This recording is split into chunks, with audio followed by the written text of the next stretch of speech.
Pessoal, começamos mais uma vez o programa Moneba e já quero te convidar para você ir lá no @moneba.baixada e seguir as nossas redes sociais. Olha, pessoal, o programa Moneba já está dando certo por causa da sua audiência. Você quer ouvir o que aqui? Política, entretenimento, saúde, transporte, o que você quer ouvir aqui? Vai lá no telefone da produção e dê a sua dica que é importante para que nós possamos trazer especialista aqui para você ficar muito bem informado. E nós recebemos também algumas críticas que é muito importante para que nós possamos sempre melhorar a nossa comunicação para chegar na sua casa em alta qualidade. Hoje nós vamos receber aqui uma pessoa muito importante, é o Dr. Ed Wilson. Ele tem 55 anos, ele mora em Duque de Caxias, ele é jurista, servidor público, professor de ética e cidadania, conhece demais o assunto de direitos humanos. Você pode ir lá agora no @EdWilsonTeia para que você possa ficar sempre informado das ações que ele tem praticado ali no município de Duque de Caxias. Já quero mandar um abraço aí para a Baixada Fluminense e todos os nossos amigos aí de Duque de Caxias. Doutor, como tudo começou? Como foi sua vida ali em Duque de Caxias? Eu sou nascido e criado no bairro Pantanal, em Duque de Caxias. Sou filho de um operário com uma dona de casa. Tenho 7 irmãos, né? Vivos. Nós temos 6. E nós acompanhamos o desenvolvimento não só da nossa comunidade, onde eu fui, inclusive, presidente da Associação de Moradores da Amavisa lá, mas também o desenvolvimento da nossa cidade e da nossa região. E para a gente é muito importante a gente poder dar uma contribuição à nossa sociedade depois que a gente toma conhecimento que a gente pode se preparar melhor. Eu enveredei pela área do direito justamente por viver aquelas contradições no dia a dia, né, da falta da efetividade do direito daqueles meus pares e meu também, da minha família. Por isso eu fui para o direito, me formei pela Universidade Cândido Mendes, fiz especialização em gestão em políticas públicas pela UF e fiz um recorte para os direitos humanos e ética e cidadania. E é muito importante a gente poder dar uma contribuição mais qualificada para a nossa população. Quando foi emancipado Caxias, né, não fizeram ali um estudo da área, né, da sociedade e não teve a estrutura devida lá, porque foi emancipado assim do nada. O que você pode falar sobre isso? Naquele tempo lá, qual foi a maior dificuldade do cidadão caxiense? Bom, Nael, a nossa região da Baixada Fluminense é uma região que historicamente sofre muito. E quero dizer aqui que a União e o Estado do Rio de Janeiro têm uma dívida histórica com a nossa região da Baixada Fluminense. Na década de 60, quer dizer, alguns anos após a emancipação de Duque de Caxias, que fazia parte aqui de Nova Iguaçu, foi instalada lá uma refinaria de petróleo. Refinaria de petróleo, nós sabemos qual é o volume de ações que ela pode praticar para que uma cidade ou uma região se desenvolva. E, infelizmente, à época, na década de 60, instalaram a refinaria apenas com viés de um desenvolvimento nacional e não pautaram um plano de desenvolvimento local para a região. O que aconteceu é que foram feitas ocupações desordenadas do solo em função da necessidade das pessoas de residirem em algum lugar. E até aqueles trabalhadores que passaram a ser vinculados à própria refinaria começaram a construir suas casas ali no entorno da refinaria, porque muitos vinham de longe, vinham de fora, vinham da Bahia. Aliás, até hoje isso acontece. E nós precisamos que a União e o Estado cumpra essa dívida com a Baixada Fluminense, onde vive mais de 4 milhões de pessoas que dependem de uma política de mobilidade urbana importante, porque somos cortados por grandes vias importantes, como a Via Dutra, a Washington Luiz, a Linha Vermelha. Precisamos tirar do papel o programa de despoluição da Baía de Guanabara para que o saneamento seja uma realidade e torne a qualidade de vida dos nossos moradores melhores aqui na nossa região. Somos cortados por 3 grandes bacias, que é a Sarapuí, Meriti e Iguaçu, e nós sabemos que cada verão os nossos moradores sofrem muito com as enchentes. E os bairros da nossa região da Baixada Fluminense precisam ter aqui obras de infraestrutura para que nós possamos melhorar a nossa qualidade de vida. Das pesquisas recentes apresentadas pelos institutos importantes no nosso país, a região da Baixada Fluminense tem pelo menos 10 cidades que estão entre as piores em qualidade de vida. Opa, isso é um absurdo e nós vamos continuar trabalhando para que isso, de fato, essa realidade mude. Quando você fala dessa dívida da União com o Caxias, foi a implantação ali da Reduc, né, da refinaria, se estendeu aos munícipes ali. É isso que você está falando, doutor? Nael, veja bem, Duque de Caxias, São João de Meriti são municípios que são banhados pela Baía do Guanabara. Tá certo. Né? Instalar uma refinaria de petróleo sem você ter um plano de desenvolvimento local, nós já tínhamos a previsão de que ia, na verdade, dar problemas futuros. E nós precisamos de projetos estruturantes para mudar essa realidade. Por exemplo, o Porto do Rio de Janeiro é um porto que está saturado. Por que não instalar um porto aqui em Duque de Caxias? Concordo contigo. Por que não instalar um retroporto, que é uma estrutura para atender as demandas do porto ali na região de Duque de Caxias? E o programa de transporte aquaviário, que já tem aprovação na Alerj e que até hoje não sai no papel. Com isso, região serrana, Baixada Fluminense, todas irão ter o melhor acesso, inclusive para a capital. Com certeza. E nós iremos dar uma qualidade aos nossos moradores aqui da Baixada Fluminense que nunca tivemos em função dessa exploração. Essa dívida a União tem que pagar com a nossa região da Baixada Fluminense. Agora, o que nós não entendemos é o seguinte, e esse aquaviário realmente já foi aprovado na Alerj e não aconteceu. Parece que o Cumpra-se lá, né, que é a pasta lá, não está movimentando para que isso possa sair do papel e possa realmente desafogar o trânsito e a mobilidade do Rio de Janeiro, inclusive dos moradores caxienses. Agora, você já fez muitas ações ali, num bairro ali, Pantanal e os bairros próximos ali. Qual é o maior questionamento da população, do povo lá do Pantanal e dos bairros ali próximos ali, doutor? Nael, o que você coloca assim, é muito importante. A região da Baixada Fluminense, dos 13 municípios... Verdade. Os mais importantes têm deputado federal, têm deputado estadual. Né? Além do chefe de executivo, além das câmaras municipais.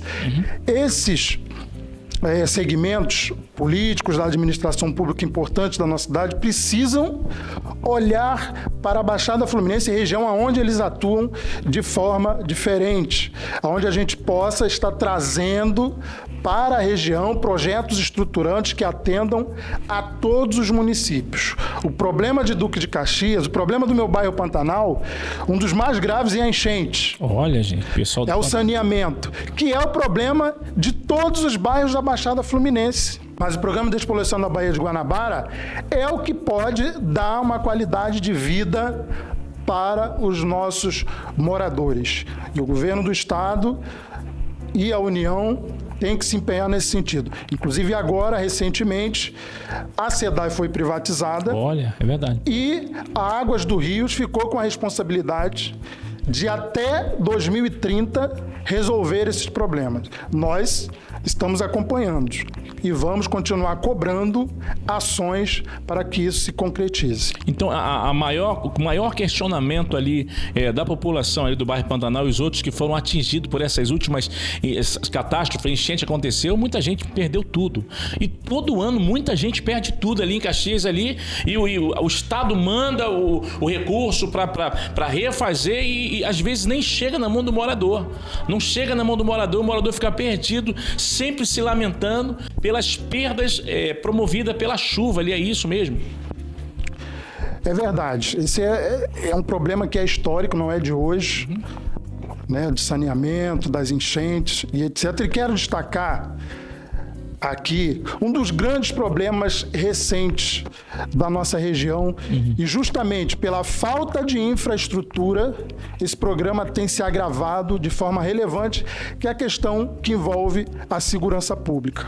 Eu, como morador, né, há 55 anos do Pantanal e de Duque de Caxias, entendo que os problemas eles aumentam à medida em que os bairros não têm obras de infraestrutura.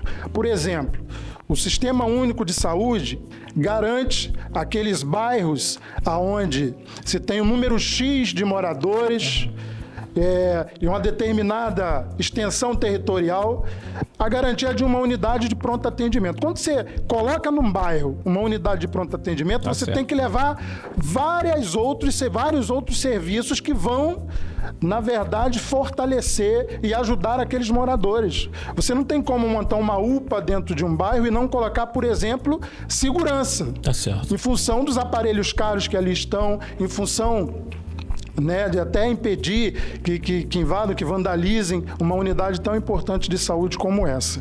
Então a gente precisa entender que a nossa região da Baixada Fluminense precisa de projetos estruturantes para atender aos nossos moradores. Pessoal, nós estamos agora conversando com ele, o doutor Ed Wilson. Ele é jurista, 55 anos, morador de Duque de Caxias. Ele está falando sobre a situação atual em Duque de Caxias. E a Baixada Fluminense sempre tem alguns problemas estruturais, e ele está dando aqui uma nota aqui do que está acontecendo lá em Duque de Caxias, principalmente lá no bairro Pantanal, que sempre essas enchentes traz essa dor de cabeça para os nossos amigos lá do bairro Pantanal, e nós estamos falando com ele aqui. Agora, quando você começou a ser jurista, você pensou na lei, e é praticamente direito do cidadão, educação, segurança, saúde, e a gente consegue perceber que quando fala de segurança, Caxias, alguns bairros ali ainda deixa a desejar. Quando se fala de saneamento, alguns bairros ali, infelizmente é uma realidade, Caxias ainda deixa a desejar. Como a gente pode entrar nessa pauta e fazer o cidadão entender de verdade os seus direitos quando acontece isso na prefeitura? Fala pra gente aqui. Nael, a nossa Constituição de 88, logo no seu artigo 1º, Isso. traz os fundamentos, na verdade, os fundamentos da República Federativa do Brasil. E dentro dos fundamentos está lá cidadania, Isso. Os direitos humanos e o princípio da dignidade da pessoa humana. Então, a dignidade é que eleva o ser humano acima das coisas. Certo. O que diferencia a gente dessa mesa é a dignidade. Precisa ter o quê? Os instrumentos necessários para que o cidadão possa exercer o seu direito. Tá certo. Não basta estar na lei. Por exemplo, o Sistema Único de Saúde, né, que diz lá que todo cidadão tem direito a acesso à saúde, com equidade, com integralidade, universalidade e etc. Mas o que diferencia o Sistema Único de Saúde na prática? São os instrumentos que cada órgão da federação constrói para os seus cidadãos. Tá certo. Por exemplo, Duque de Caxias, nos últimos 12 anos, construiu a maior estrutura de saúde do Brasil, uma das maiores do Brasil. E se você fizer uma pesquisa em Duque de Caxias e perguntar qual é o maior problema do cidadão em Duque de Caxias, eles vão dizer que é a saúde. Que isso? Porque não basta a gente criar os instrumentos, nós temos que dar condições Tá certinho. aos cidadãos para exercer esse direito. Por exemplo, é inimaginável hoje, com o desenvolvimento tecnológico, você não ter um aplicativo Olha. para que os moradores possam marcar as suas consultas pelo aplicativo. Todo mundo tem um celular. Tá certo. Isso É inadmissível que os bairros da nossa região, que na maioria hoje são imensos, não tenham uma UPA, uma clínica da família, Olha. uma UBS.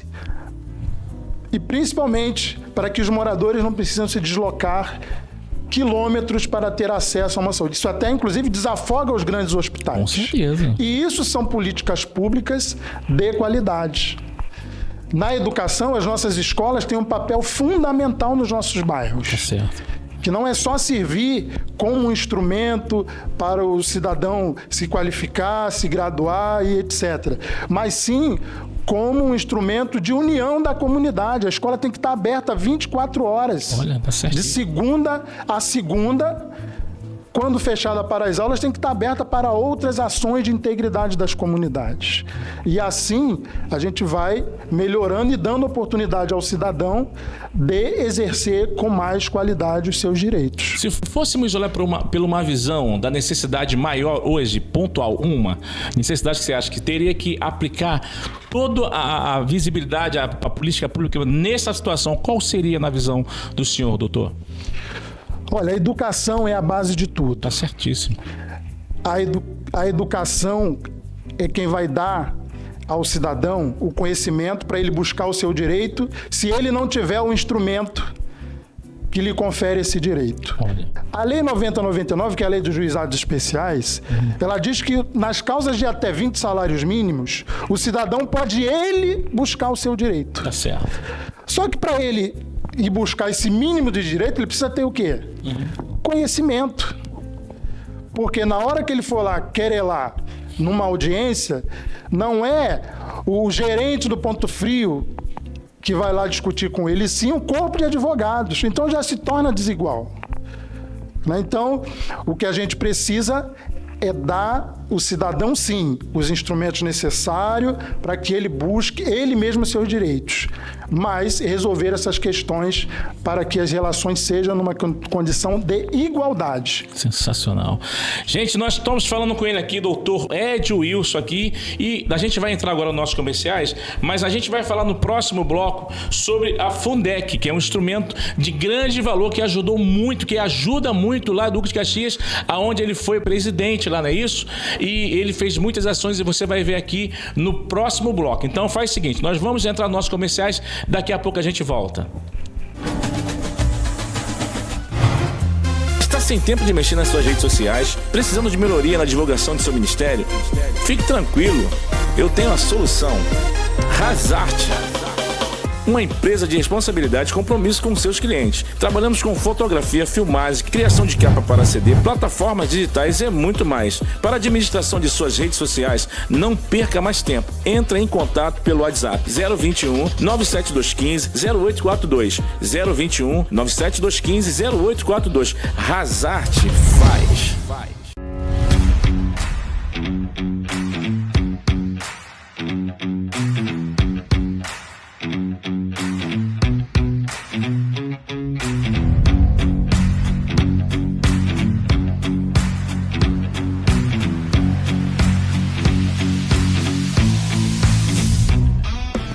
Olá, eu sou Dira Paz e quero convidar todos vocês... Oi, eu sou o celular da Dira. Você sabia que ela me leva pra todo lugar? Oi, filhão. E também já manda tá áudio voltando pros pra cá. filhos. Vou chegar por volta mais ou menos de Todo dia. Mas o que pouca gente sabe é que com o aplicativo Celular Seguro, se roubarem ele, dá pra bloquear tudo com um clique. Aparelho, linha e até aplicativos do banco. Simples, rápido e de graça. Já cadastrou o seu? Você sabe quem está por trás da luta pelos seus direitos? No Sintracom Nova Iguaçu, somos mais do que um nome. Somos uma equipe dedicada e organizada. O sindicato é formado por uma diretoria eleita pelos próprios trabalhadores, que representam os interesses da categoria. Mas não paramos por aí. Contamos com uma equipe de profissionais especializados. Temos advogados focados em direito do trabalho, contadores para analisar verbas rescisoriais e acordos, e até mesmo profissionais de apoio que garantem que todos os nossos serviços funcionem para você. Essa estrutura nos permite atuar em diversas frentes, desde negociações coletivas robustas, passando por fiscalização de ambiente de trabalho, até o atendimento individual para tirar suas dúvidas e resolver seus problemas. Vem para o Sintracom. Cada um de nós no Sintracom tem um compromisso, garantir que seus direitos sejam respeitados e que você tenha um ambiente de trabalho justo. Sintracom faz por você. Eu não tô aqui pra sofrer, vou sentir saudades pra quê?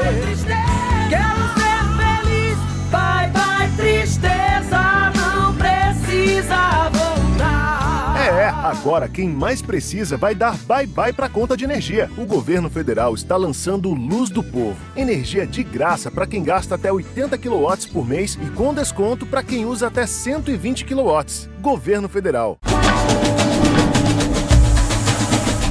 Voltamos aqui com o programa Moneba. O bate-papo está interessante. Nós estamos recebendo ele aqui, Ed Wilson, doutor Ed Wilson, conhece tudo de jurídico, né? Olha, ele tem 55 anos, morador lá de Duque de Caxias, e já quero te convidar para você lá no @EdWilsonTeia, para você ficar inteirado do que as ações que ele está praticando lá pela população, lá conhecendo um pouquinho, e vai lá, faz um brief com ele também. E não esquece também de seguir o nosso canal, que é muito importante, @moneba.baixada, e seguir as nossas entrevistas. Comenta, compartilha e também dá lá o que você quer ouvir aqui.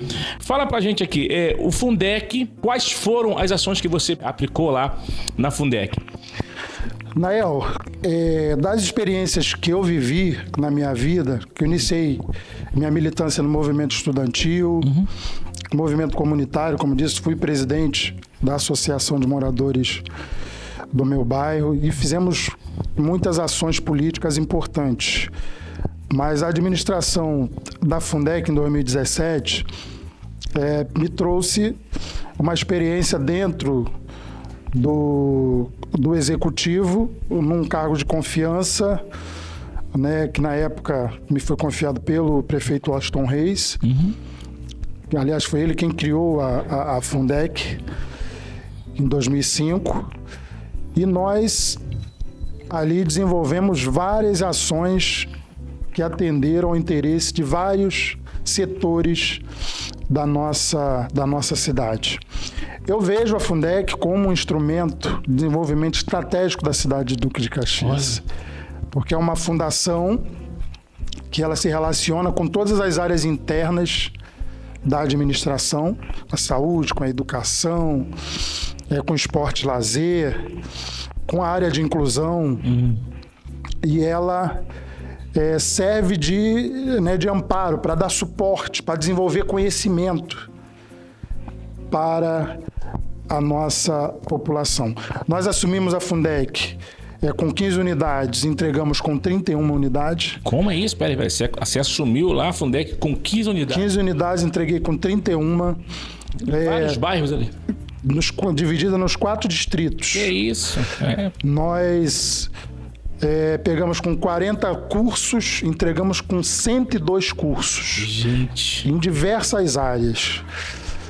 Então isso fez com que ela ganhasse uma dimensão muito grande e importante dentro da cidade.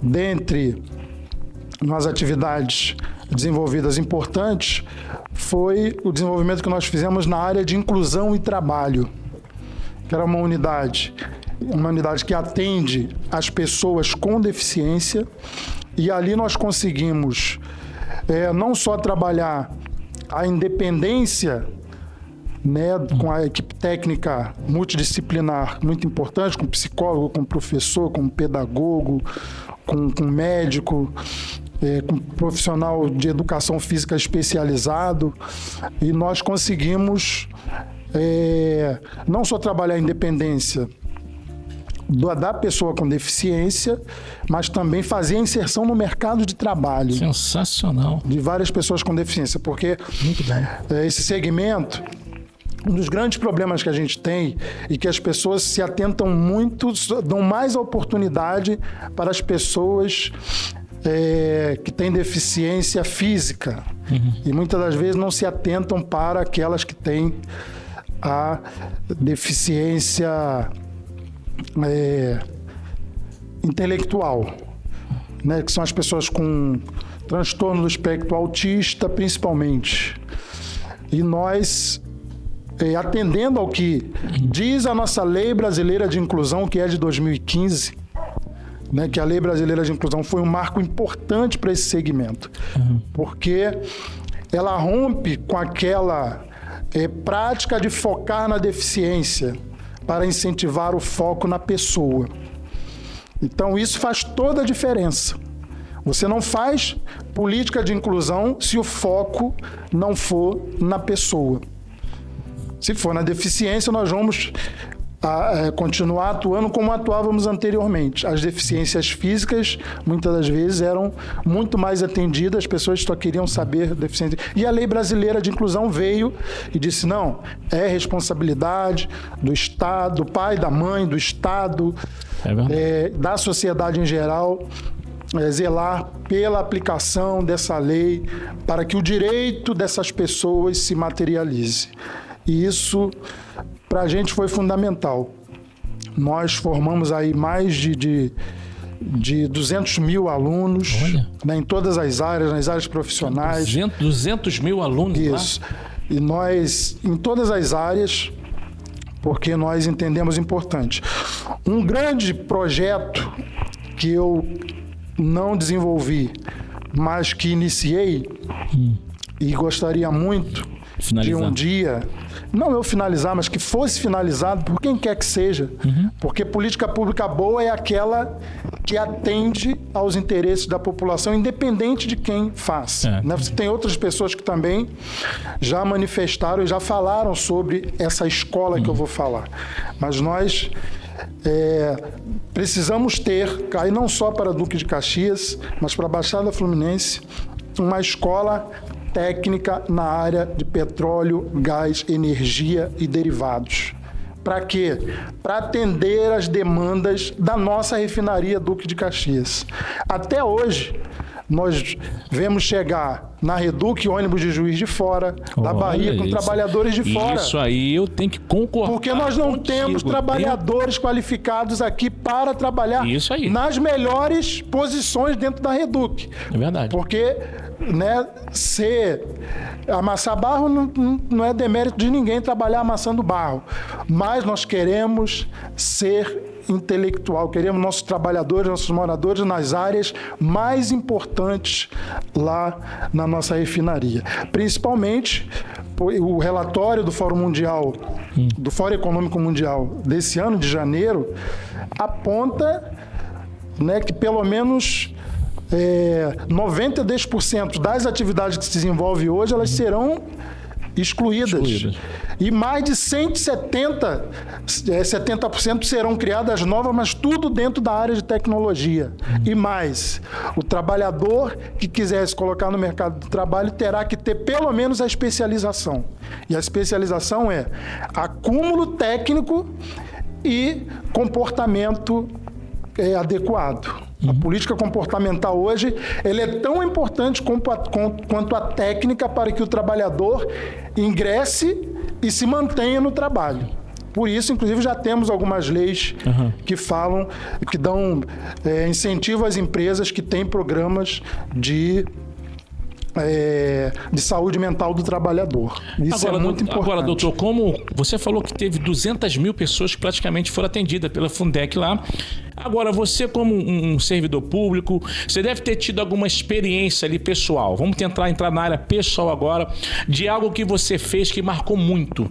Você estender a mão para a pessoa, ou uma família que você orientou ali, que eu queria que você deixasse esse testemunho aqui, porque você, que foi atendida pela FEDUC, né, você pode aqui no nosso canal Moneb dar o seu testemunho aqui, porque quem está falando aqui, pessoal, é realmente quem realmente fez uma gestão de excelência lá na administração e lutou por você, para que você tivesse conhecimento técnico e ampliou praticamente com vários cursos. Agora, qual foi o testemunho que você pode dar aqui de uma família, de uma pessoa que você ajudou, que você lembre aí? Nael, como eu disse no início, essa foi uma experiência assim que fez um diferencial enorme na minha vida. Esqueci de falar de uma unidade muito importante também que nós inauguramos, que é a Escola de Música Ricardo Boechat. Olha! Com uma orquestra de metais e percussão. Nós implantamos cursos, né, na área de percussão, de instrumentos de cordas, de cantos. Entrou na parte cultural também. Que é, assim, uma maravilha. Junto com a unidade de inclusão e trabalho, são as duas unidades assim com maior destaque, e é um legado, né, da cidade de Duque de Caxias, aquela escola de música com aquela orquestra.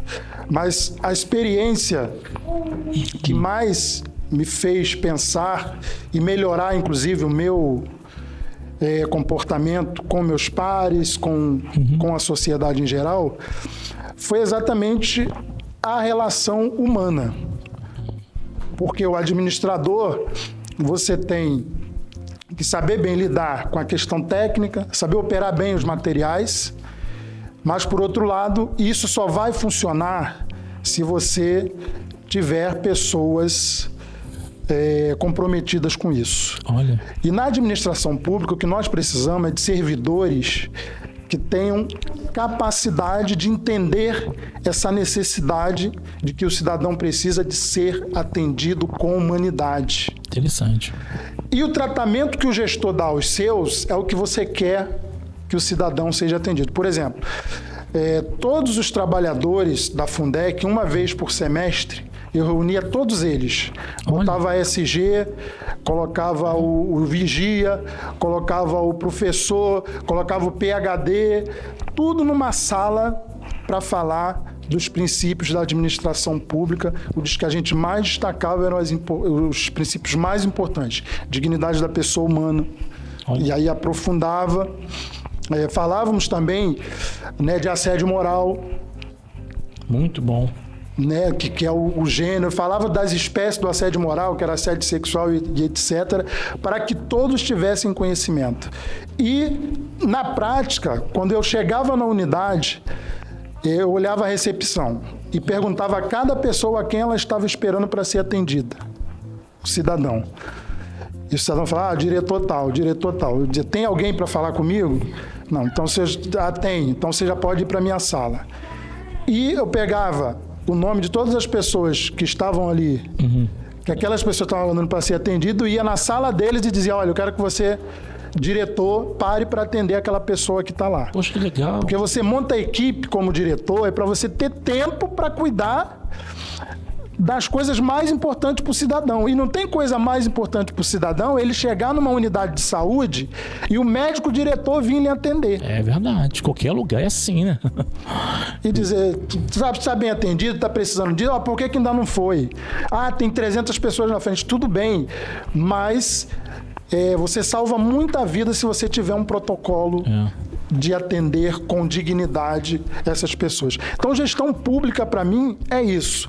Passa pela valorização do servidor, capacitação do servidor, para que ele possa tratar o cidadão como ele gostaria que a família dele fosse tratada. Sensacional essa resposta.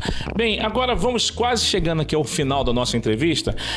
Existe algum legado que você, como ser humano, como administrador, como jurista, assim, você queria deixar para o futuro, para que a nossa geração futura possa falar assim, ó, esse aqui fez a diferença na sociedade.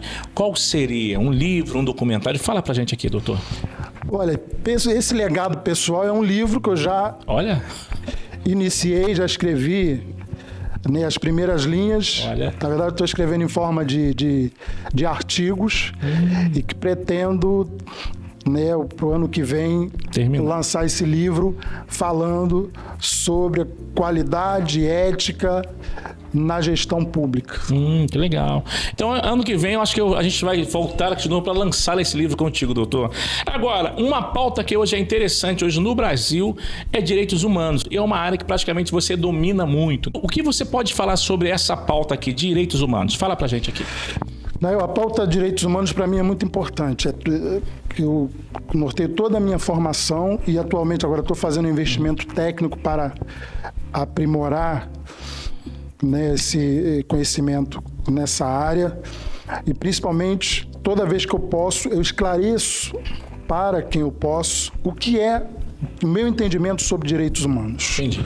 Né? Porque nós não podemos falar de direitos humanos sem colocar o Brasil no foco da história. Né? Nós fomos colônia de exploração. Diferente dos Estados Unidos, que foi colônia de povoamento.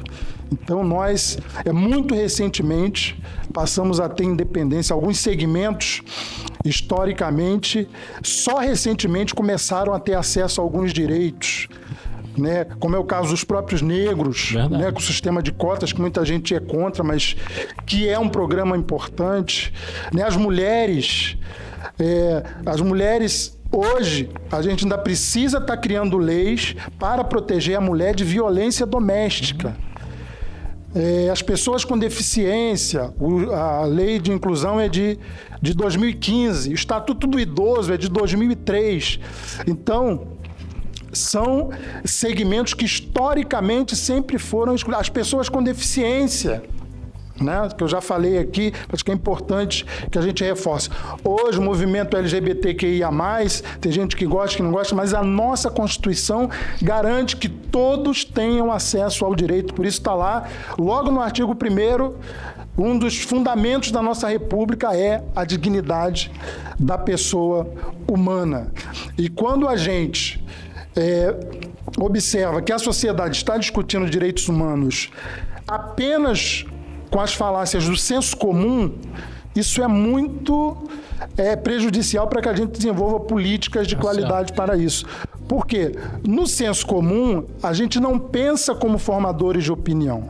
A gente pensa como vítimas, que é o que a gente está tomado, né? Por exemplo, a questão da segurança, a questão da violência, né? Que todos falam, tem direitos humanos para bandido e não tem direitos humanos para o cidadão. Muitas pessoas. Isso é o discurso do senso comum, mas a sociedade está falando enquanto vítima, porque os direitos humanos existem para proteger todos nós. A nossa Constituição de 88, quando ela estabelece direitos humanos como um instrumento de relação, inclusive com as outras nações, ele está dizendo que aqui no Brasil não pode recair pena de espécie alguma sobre o corpo do indivíduo, nem psicológico.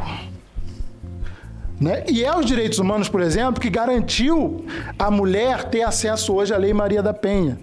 Porque o Brasil só começou a combater, de fato, através de leis e de instrumentos, a violência contra a mulher, quando o Brasil foi condenado pela Corte Interamericana de Direitos Humanos, denunciado pela Comissão Interamericana, e a Corte condenou o Brasil a tomar as providências para combater a violência contra a mulher em função daquela senhorinha lá de Pernambuco, se não me engano, Maria da Penha, que sofreu a violência. E de lá, a Corte deu uma sentença que eles chamam de resolução e que obrigou o Brasil, além de punir com agilidade, com celeridade, com rigor aqueles que praticam a violência contra a mulher, mas também criar os instrumentos para que o direito da mulher seja garantido. Criou as delegacias especiais de atendimento à mulher e hoje nós temos vários, né, dividiu, né, esclareceu os crimes patrimoniais,